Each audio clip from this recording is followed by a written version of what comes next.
Salut, c'est Carlos, PC 547. Bienvenue sur la chaîne.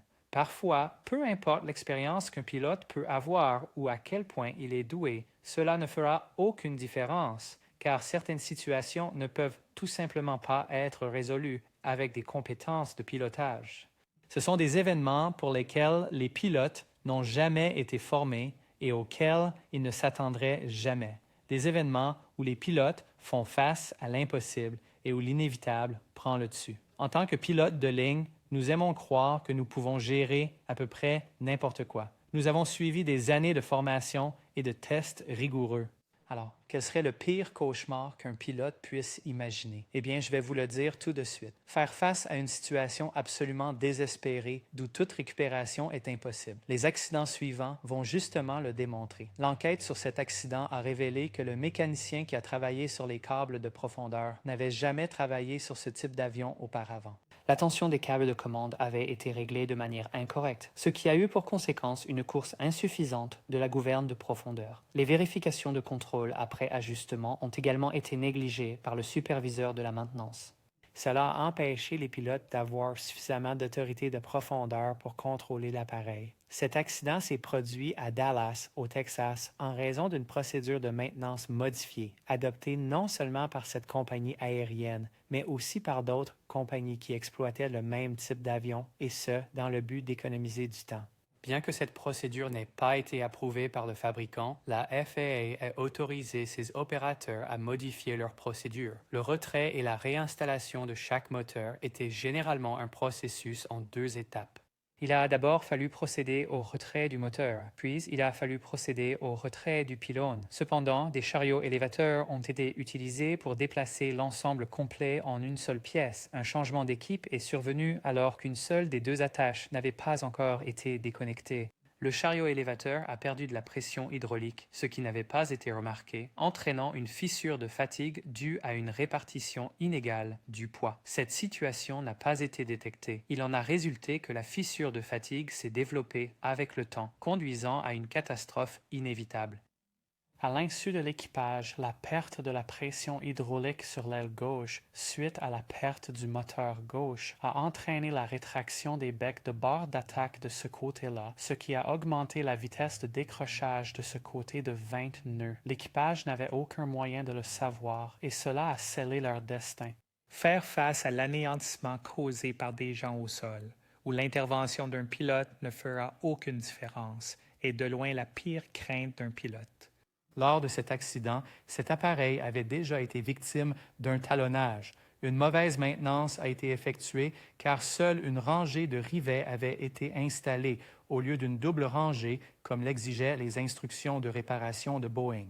En conséquence, 7 ans après que la réparation ait été faite, celle-ci s'est désolidarisée en vol, sectionnant toutes les conduites hydrauliques et rendant tout vol contrôlé impossible. Incroyablement, l'équipage avait réussi à maintenir l'avion en l'air pendant plus d'une demi-heure avec le seul contrôle des gaz avant qu'il ne s'écrase.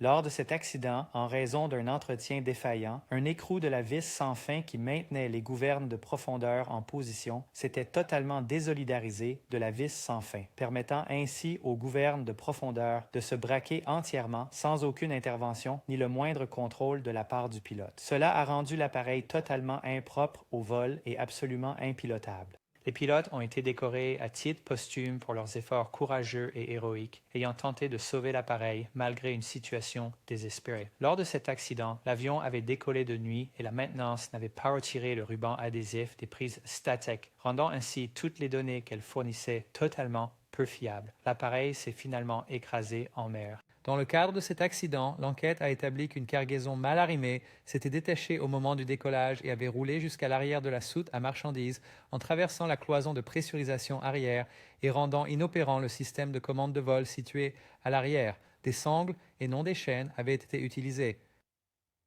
Dans cet accident, le mauvais arrimage de la cargaison l'avait fait glacer si loin vers l'arrière que l'avion était devenu impossible à piloter.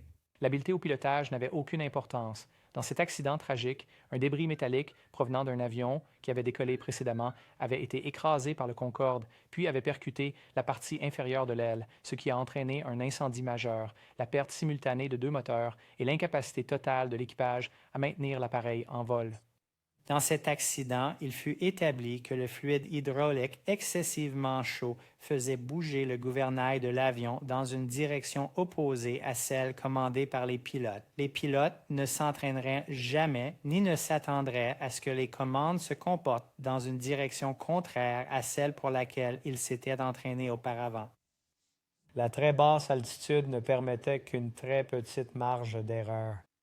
Les pilotes n'ont commis aucune erreur et on n'aurait jamais pu s'attendre à ce qu'ils tentent d'apprendre à piloter un aéronef avec un système de contrôle fonctionnant de manière totalement contraire à ce qu'ils avaient appris et pratiqué par le passé. La déflexion du gouvernail, qui était à l'opposé de la direction que les pilotes avaient anticipée, a malheureusement conduit à un décrochage complet de l'appareil, dont ils n'ont malheureusement pas pu se remettre. En tant que pilote, nous désirons toujours avoir la possibilité d'agir sur le résultat. Nous ne voulons absolument pas avoir les mains liées. La cause probable de cet accident fut l'explosion du réservoir de carburant de l'aile centrale, résultant de l'inflammation du mélange air-carburant inflammable qui se trouvait dans le réservoir.